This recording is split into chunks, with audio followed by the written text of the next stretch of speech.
Así es, señores, los chinos decidieron agarrar la pala y hace un par de días sacaron la segunda temporada de esta increíble obra. Y como sé que les encantó la primera temporada, no los haré esperar más y se los traeré lo más rápido posible. Pero antes de proceder, debo pasar lista de los benefactores de la familia. Estos son los nombres que sostienen el prestigio del canal. Gracias a nuestros miembros por financiar estos videos tan culeros.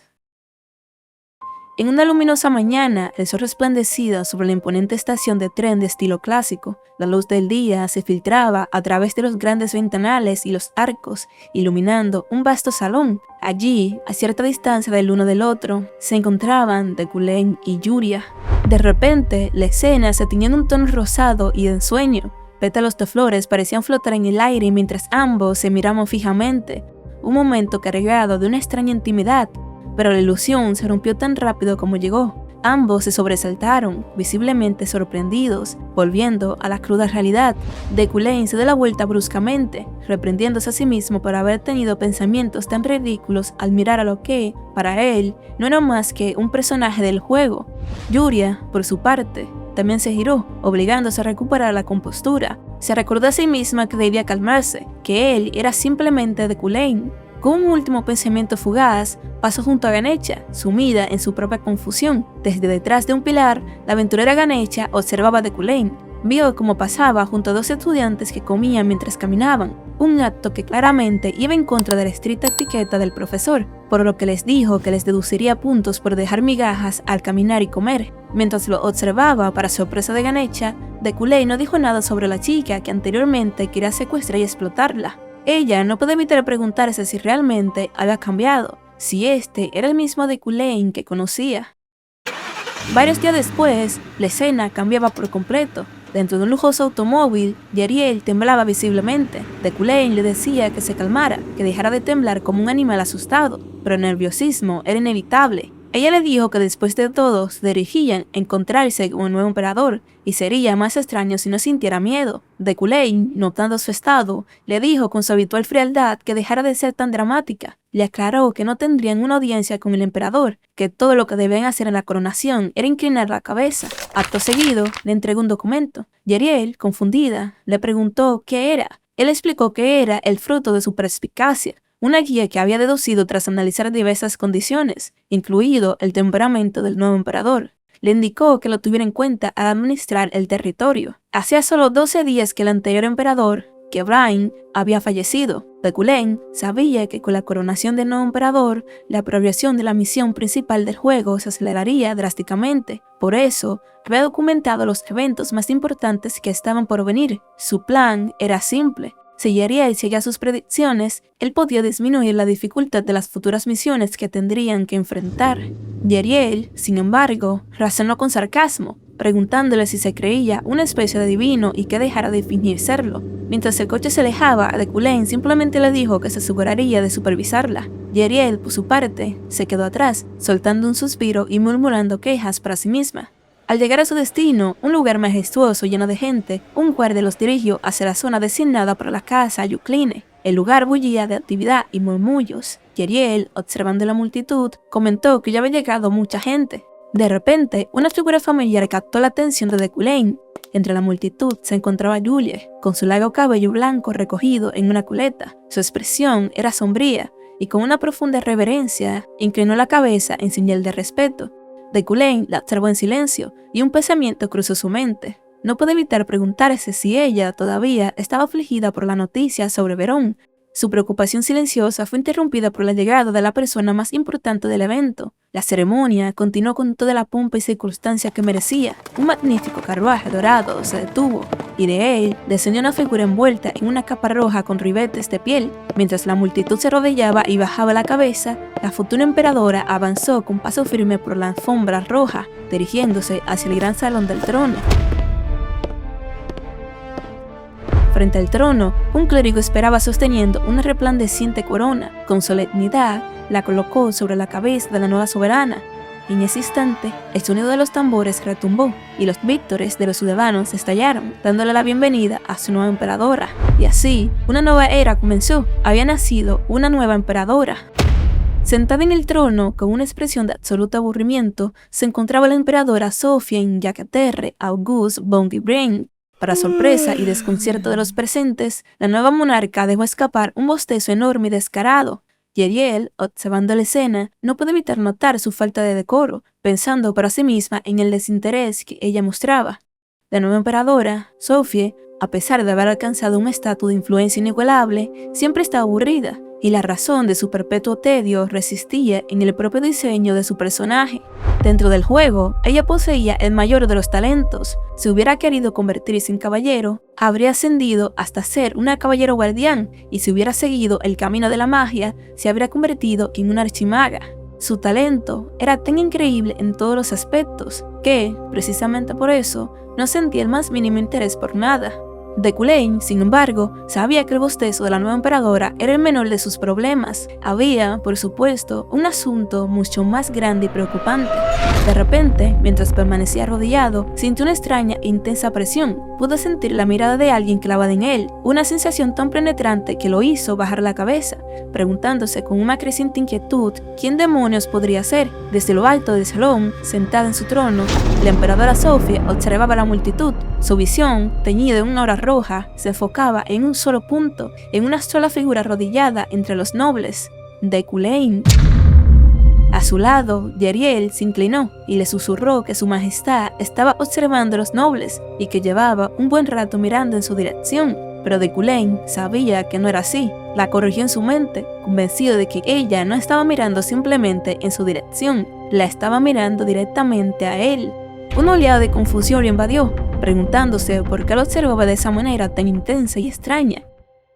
Más tarde, en la mesa de la emperadora, un solo pensamiento se repetía: ¿qué ceremonia tan aburrida?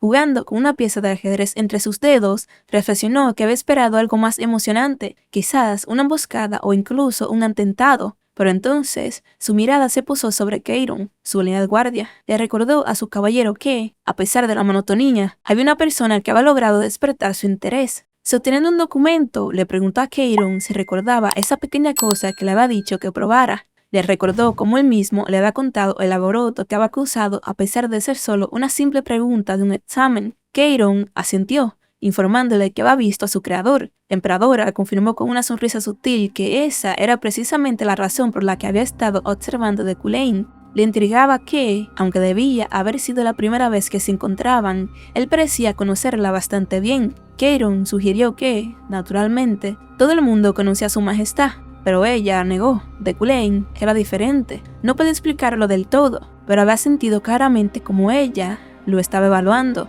Y lo más curioso de todo es que sus ojos no vacilaron ni un instante cuando se dio cuenta de que lo estaban observando fijamente. Una leve y divertida sonrisa se dibujó en su rostro. Aquello, sin duda, era entretenido. La emperadora Sophie continuó, comentando que se sentía como si se hubiera encontrado con un viejo amigo. Keiron, su guardia, asintió con compresión, se paró de su trono y declaró que, ahora que había ascendido al trono, era momento de atender sus deberes. Su primer acto, le informó a Keiron, sería deshacerse de las reglas no escritas que habían sido transmitidas desde hace mucho tiempo. Con una sonrisa astuta y llena de determinación, especificó que se refería a las clases del emperador. La escena se trasladó entonces a la majestuosa Universidad Imperial. Deculain, acompañado por su asistente Allen, caminaba por los concurridos pasillos, observando a los estudiantes a su alrededor. No pudo evitar pensar con desdén que, a pesar de que el periodo escolar ya había comenzado, seguían siendo tan ineptos como siempre. Allen, a su lado, soltó una risa nerviosa y sugirió que probablemente les tomaría un tiempo a los nuevos debutantes acostumbrarse al ritmo de la vida académica. Mientras avanzaban, Allen notó una multitud congregada frente a la puerta de la facultad y se preguntó en voz alta por qué había tanta gente allí. Deculain, igualmente perplejo, admitió que no lo sabía. Al acercarse, la razón se hizo evidente. Dentro de la oficina, flanqueado por guardias imperiales, se encontraba el caballero de la emperadora, Keiron. Deculain reconoció de inmediato el emblema del palacio de sus armaduras. Deculain, una vez más, se encontró en el centro de la atención imperial, preguntándose internamente por qué todos los miembros de la familia real parecían buscarlo. Keiron se dirigió a él con formalidad, llamándolo por su nombre completo, Deculain von Graham-Yuklin. Le informó que traía una carta del palacio y le ordenó que mostrara el debido respeto. Sin dudarlo, tanto Deculain como Allen se arrodillaron. El caballero procedió a leer la misiva. La familia imperial tenía la intención de otorgarle al jefe de la familia Yuklin y profesor principal de la Torre de Magia el honor de compartir y conversar sobre magia con su majestad la emperadora. Explicó que el profesor Deculain había sido incluido entre los candidatos para ser seleccionado como el mago instructor de la emperadora. Para demostrar su valía, debía resolver una pregunta creada por el mago del palacio, George. Al oír esto, Deculain quedó completamente paralizado. Una sola pregunta resonó en su mente, llena de incredulidad y sorpresa. ¿La emperadora lo había elegido a él? En el imperio existe una tradición. Durante el primer año tras su entronización, el emperador o emperatriz aprende sobre el mundo a través de personal externo. Caballeros, magos y eruditos, seleccionados mediante rigurosos exámenes, son encargados de impartir estas lecciones. La majestuosa sala, frente a Deculain y a un nervioso Allen que se arrodillaban en señal de respeto, se encontraba Keiron, el caballero de la emperadora, flanqueado por guardias imperiales. Con voz clara y formal, Keiron informaba al profesor Deculain que había sido incluido entre los candidatos para la selección del mago instructor, que asignaría a su majestad, la emperadora. Para demostrar su valía, le indica, deberá resolver una pregunta creada por el mago del palacio, George. La noticia tomó a Deculain por sorpresa. Se preguntó, incrédulo, si la emperadora realmente le había elegido a él, un giro en acontecimientos que no esperaba que existiera para su personaje. Sin embargo, su sorpresa inicial dio paso rápidamente a un creciente interés. Reflexionó que, aunque normalmente no le prestaría atención a tal cosa, un evento de esta magnitud que caía directamente en sus manos no era algo que pudiera rechazar. Sabía por experiencia que las misiones relacionadas con la familia imperial siempre traían consigo recompensas increíbles. Además, pensó, esta podría ser la oportunidad perfecta para descubrir por qué la emperadora Sophie había puesto sus ojos en él de una manera tan particular.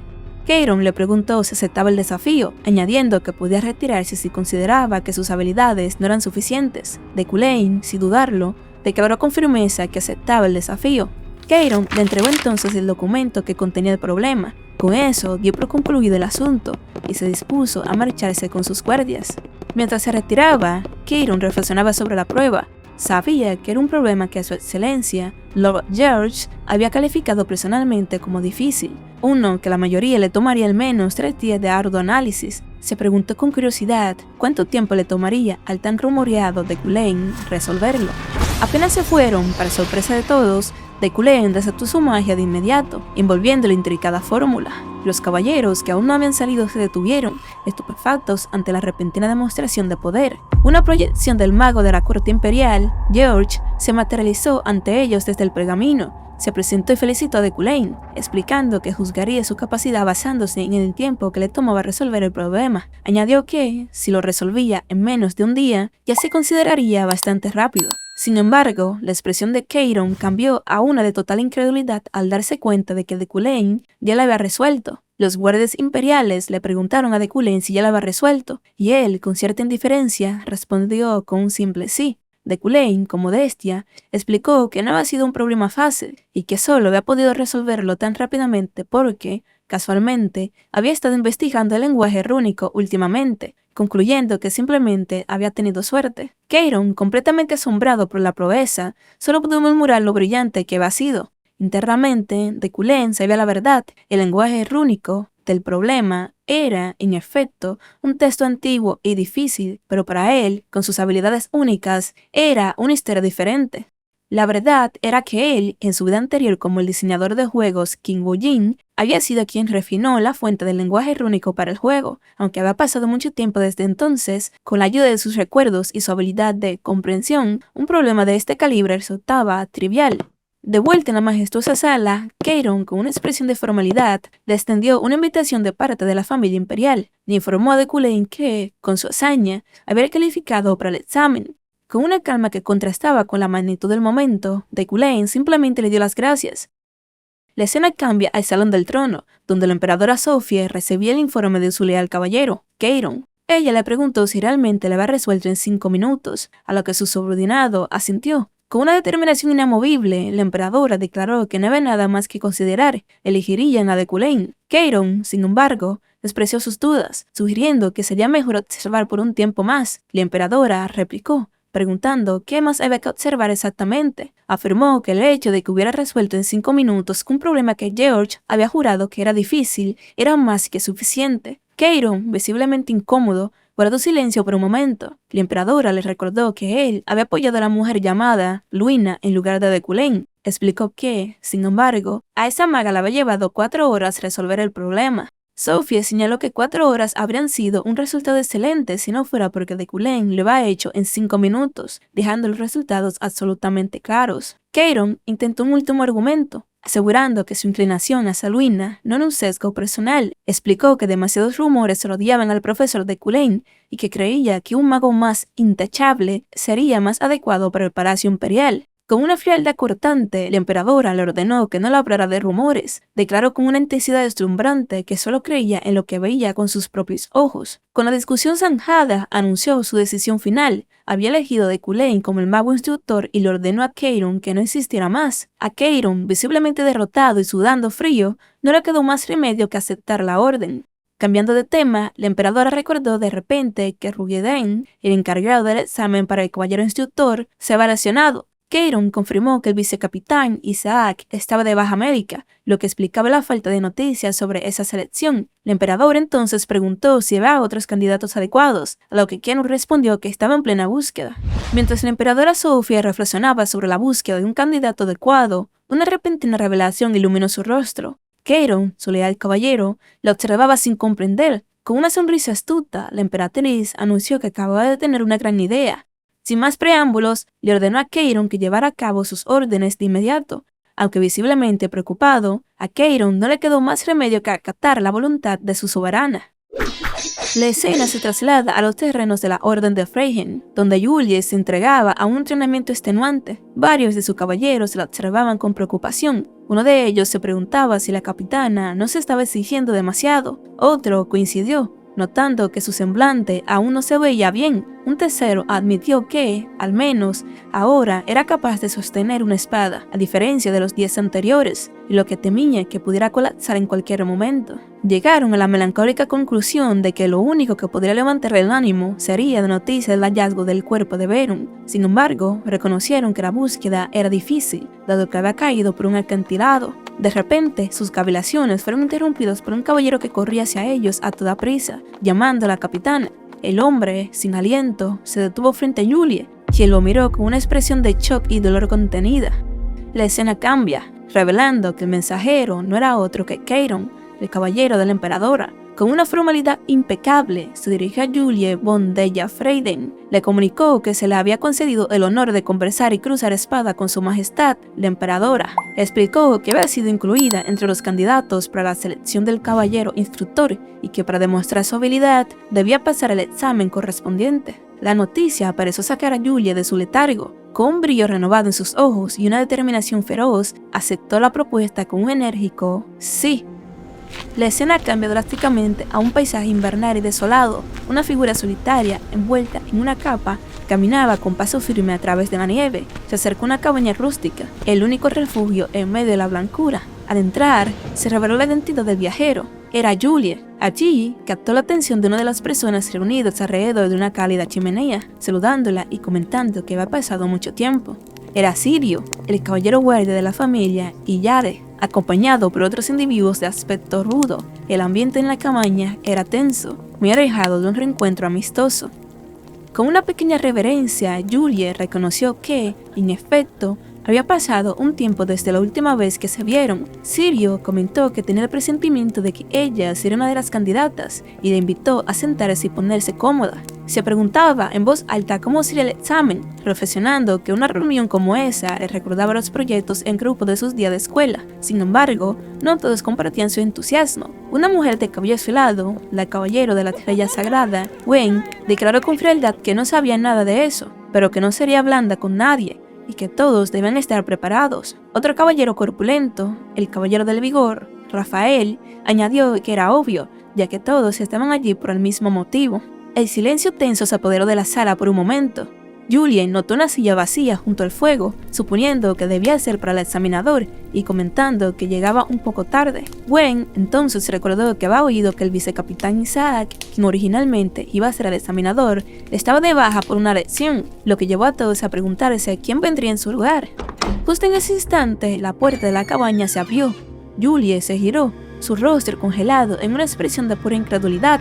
Una figura elegante entró en la habitación, quitándose el sombrero con un gesto casual. Con una calma imperturbable, saludó a los presentes, declaró entonces su identidad y propósito. Una revelación que dejó a todos atónitos. Él era Teikulane, el examinador en funciones para la selección del caballero instructor. La palabra resonó en la mente de todos, especialmente en la de Julie, que no podía creer lo que estaba viendo. La idea de que un mago actuara como examinador para una prueba de caballeros era completamente inaudita. Ella lo observó, una mezcla de confusión y alarma en su rostro. Se preguntó cómo y por qué estaba sucediendo esto, y un pensamiento oscuro se apoderó de su mente. ¿Qué clase de plan estaba tramando Teikulane esta vez?